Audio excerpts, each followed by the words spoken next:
Consistency means that dependable, steady, predictable work is always vastly superior to spurts or flashes of brilliance and genius. That the person who is like the tortoise, who just plods steadily away, old steady Eddie, is always the person who tends to be more successful than the one who flashes here and flashes there but cannot be counted on over the long term. Be consistent in your relationships. Especially be consistent with your family, be consistent with your friends, be consistent with your boss, be consistent in your work. Make it so that you are the type of person that everybody can depend upon, that people will believe in and they'll depend upon, and they know that if you say something, that you'll do it. That if you say you will be somewhere, or if you undertake a responsibility, that you will fulfill that responsibility. That sort of consistency, that sort of dependability is one of the most valuable things in the world of work today. I work with so many companies, and I have staff that work in my companies, and I know that the greatest joy that an employer can have is to give a person a job and know that it'll be done. And the most aggravating thing in the world is to give a person a job and have no idea if it'll be done to a particular quality, if it'll be done on time, or anything else. Just being the steady person. You don't have to be a genius. You don't have to. One of the things that I found, if I can pass this on to you, one of the things that I found when I was a young man, this cost me about 10 years of life, by the way. I thought that you had to have good grades in school in order to be successful. And then later I thought that you had to have a university education in order to be successful. And then later I thought that successful people are people who are somehow better than you and I. They somehow have unique talents, that somehow the gods have descended from Olympus and touched them on the heads. But one of the things that I found is that nobody is better than you or I. When you see men or women accomplishing great things, they're not better than you or I. They're not different from you or I. They're just doing things in a different way. You look at a person you went to school with who's now doing surgery as a doctor. The person's the same person, except that they've learned how to do surgery. You look at a person who you went to school with who is now an outstanding success in a particular field. All they've done is learned how to be a success in that field. And consistency. There's a law of accumulation in the universe, if I can pass this on. A law of accumulation that says that even though you do 100 things or 1,000 things that you don't see, eventually they accumulate and they gather a force of their own. That every single great accomplishment in life is the result of thousands of minor accomplishments that nobody ever sees. One of the people on the program, Lifestyles of the Rich and Famous, who had become successful as a singer, they said, "Isn't it wonderful that you've become so successful as a singer?" She said, "Yes, it's wonderful." She said, "But when I'm up on stage in Las Vegas and I'm making $50,000 a week or whatever it happens to be," she says, "nobody sees the 16 years that I spent traveling around, living in a van, singing in cheap honky-tonks where people throw up on your piano and get drunk on the floor in front of you. Nobody sees the 16 years of living on the road, living at an average of less than $5,000 a year. What they see is the person up there on the stage. But every single great success was at one time a failure. And they failed and failed and failed and failed over and over again. And all great successes are a story of failure, failure, failure, failure, failure. Outstanding success. Boy, ain't he lucky. Isn't that right? Boy, he was lucky. He sure had the right connections.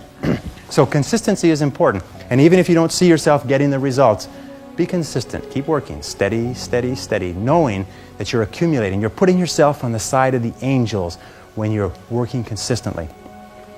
Finally, with regard to consistency, guard your integrity as a sacred thing. As Ralph Waldo Emerson said, nothing at last is sacred but the integrity of your own mind. Never compromise your integrity for anything, and never compromise your peace of mind for anything. You see, compromising your peace of mind is a way of compromising your integrity. Never do anything that disrupts your peace of mind. If it makes you feel unhappy, get out of it.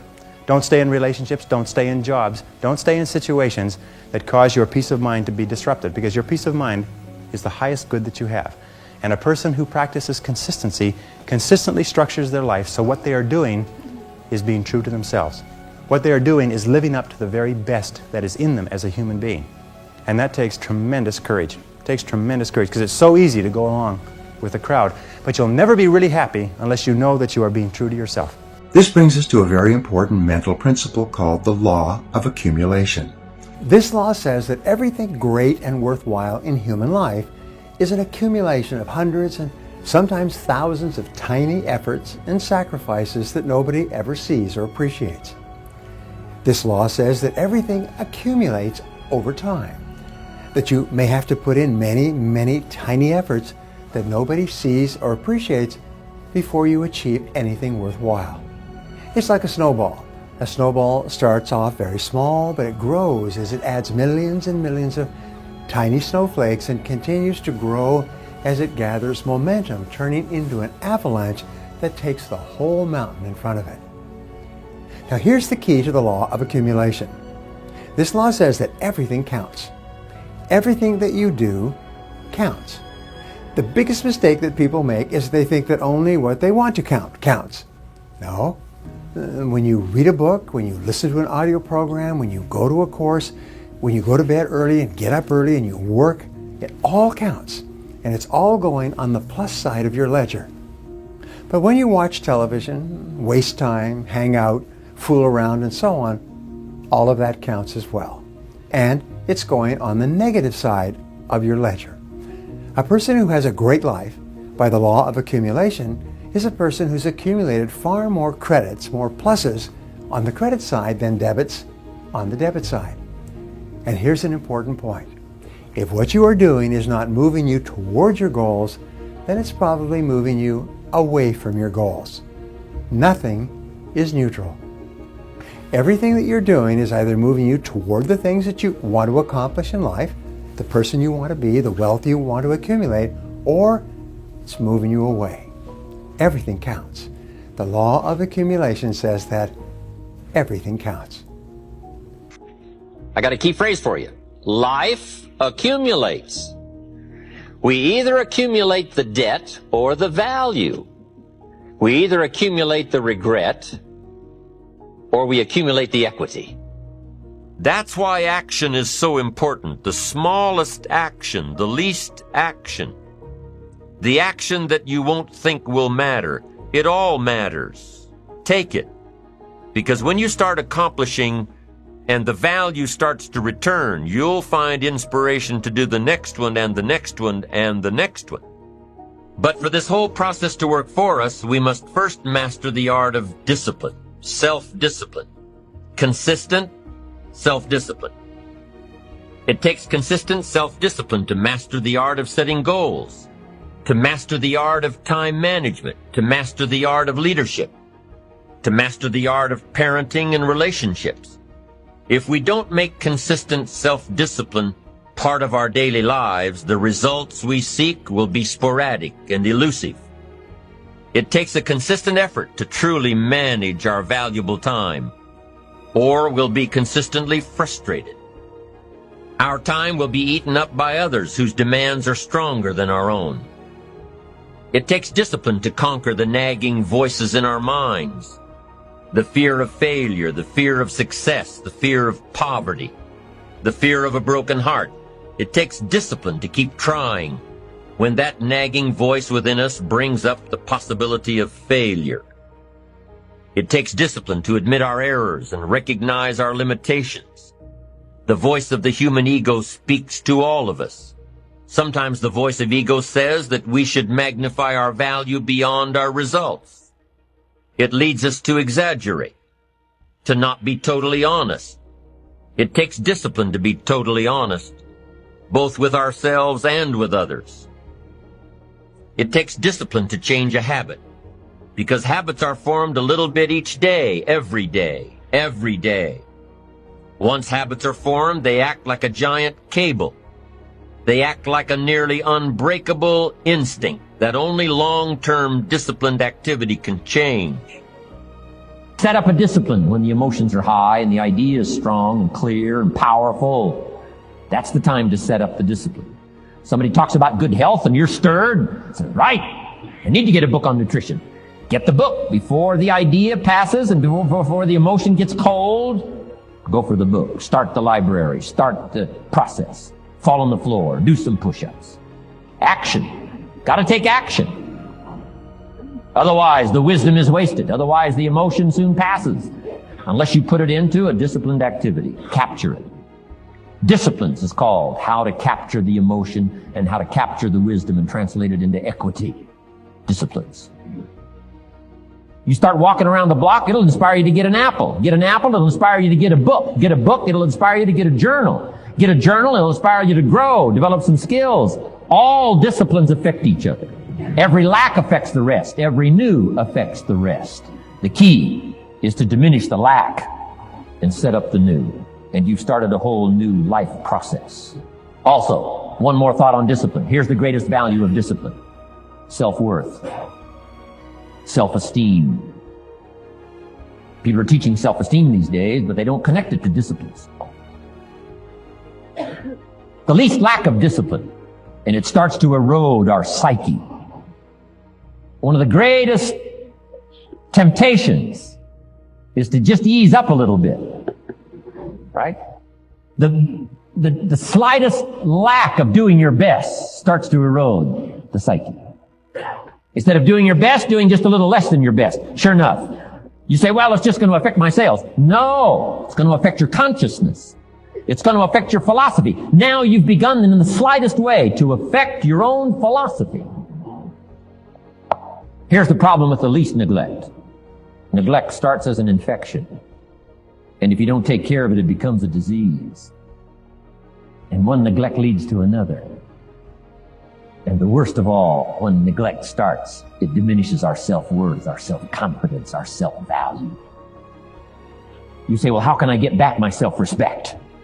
All you have to do is start the smallest discipline that now corresponds to your own philosophy, like I should, and I could, and I will. No longer will I let neglect stack up on me so that I will have the sorry scenario 6 years from now, giving some excuse instead of celebrating my progress. That's the key to discipline. Remember, all good things are upstream. The passing of time takes us a-drifting, and drifting only brings us the negative, the disastrous, the disappointment, and the failure. Failure is not a cataclysmic event. It is not generally the result of one major incident, but rather a long list of accumulated little failings. Failing in life is failing to think today, failing to act today, failing to care, to strive, to climb, to learn, to keep trying day by day.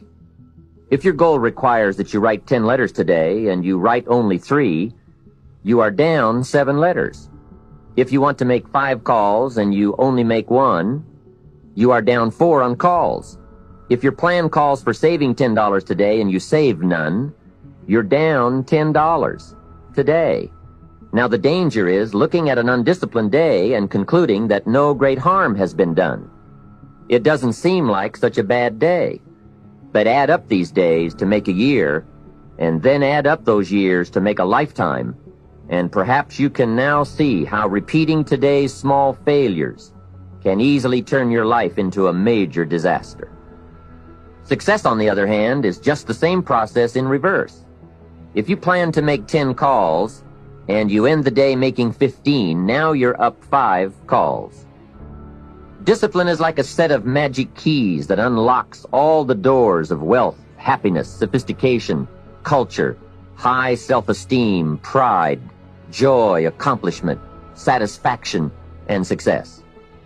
The first key to discipline is awareness of the need for and the value of discipline, and especially the discipline to make the changes. What will it take? What must I do? And what must I become to get all I want from my life? The second key is the willingness. More than that, the eagerness to maintain your new discipline deliberately, wisely, consistently. And the third key to discipline is the commitment to master the circumstances of your daily life, to see and harness the opportunities to make something of the sun and the rain, the good as well as what comes in the guise of misfortune. Discipline does many things, but most important of all is what it does for you. It makes you feel better about yourself. Even the smallest discipline can have an incredible effect on your attitude. And the good feeling you get, that surging feeling of self-worth that comes from starting a new discipline, is almost as good as the feeling that comes from the accomplishment of the discipline. Second, a new discipline immediately alters your life direction. You don't change destinations immediately. That is yet to come. But you can change direction immediately. And direction is very important. Third, discipline cooperates with nature. Everything strives. It is a common life function. How tall will a tree grow? As tall as it can. Everything strives to become all it can possibly be. And that striving to become is what discipline is all about. disciplining ourselves to fulfill our natural potential to become all that we can be. And finally, discipline attracts opportunity. Opportunity is always looking for ambition and skill in action. Discipline taps the unlimited power of commitment. The human will in action, driven by inspiration, enticed by desire, tempered by reason, guided by intelligence, can bring you to that high and lofty place called the good life. So start the new process. You can begin a new habit no matter how small it is. Small isn't important. Whether or not you start and whether or not you continue are all that is important. You just got to go home and make a list after today. And here's the question to ask as you make this personal list. What am I not doing that would be easy to do? That could greatly change my health, my wealth? What am I not doing I'm neglecting that would be easy to do? Just go home and answer that question personally. You don't have to put the answers on a public bulletin board. This is just all personal stuff. Get a list of the stuff you could do and you haven't done, postponed, and start cleaning that up. You can't start at a better place for personal change. It'll affect your bank account, affect your future, affect your income, affect everything. You can't start a better life change process than cleaning up what you should be doing. Recognize that the start of the better life, the happy life, the wealthy life, is today. This is exciting. Both the process and the result can begin today. Start the new journey today. If you think of a new idea, today is the day to begin the discipline of putting that idea into action. Set this day up as a long, busy, exciting start for your new life. Get your first book for your new library today. Begin your new practice of setting goals today. Start clearing out a drawer of your new orderly desk today. Start eating an apple a day on your new health plan today. Put some money in your new investment for fortune account today. Start reading with intensity for your new wealth of mind plan today. Write a postponed letter today. Make a delayed telephone call today. Pick up your camera and take a picture of something to start your new treasury of photographs today. Get some momentum going on your new commitment to the better life. See how many activities you can pile on in this first day. Go all out. Break away from the negative downward pull of gravity. Start the thrusters going. Prove to yourself that waiting is over, hoping is past, and that faith and action have now taken charge. It's a new day, a new beginning for your new life.